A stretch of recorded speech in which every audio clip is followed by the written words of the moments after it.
আসসালামু আলাইকুম গাইস।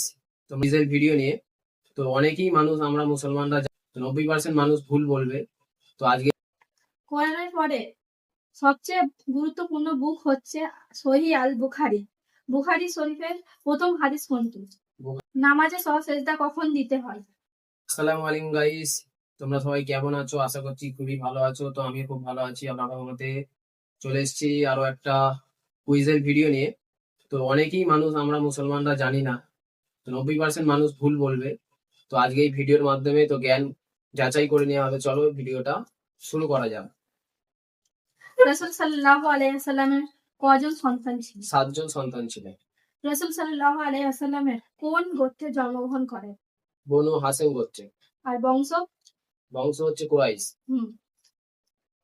কোরআনের পরে সবচেয়ে গুরুত্বপূর্ণ বুক হচ্ছে সহিহ আল বুখারী।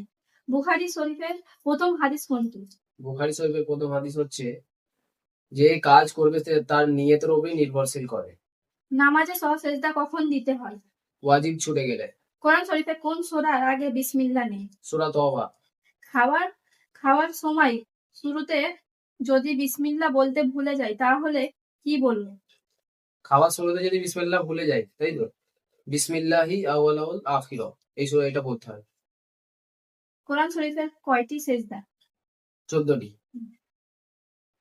তো এই ছিল আজকের কুইজের ভিডিও। এরকম কুইজের ভিডিও দেখতে চাইলে কমেন্ট করে অবশ্যই বলবে। চ্যানেলটাকে সাবস্ক্রাইব করে রাখবে। ফেসবুক থেকে দেখে থাকলে ফলো করে অবশ্যই পাশে থাকবে। আর ভিডিওটা যদি ভালো লেগে থাকে লাইক, কমেন্ট আর শেয়ার অবশ্যই করে রাখবে।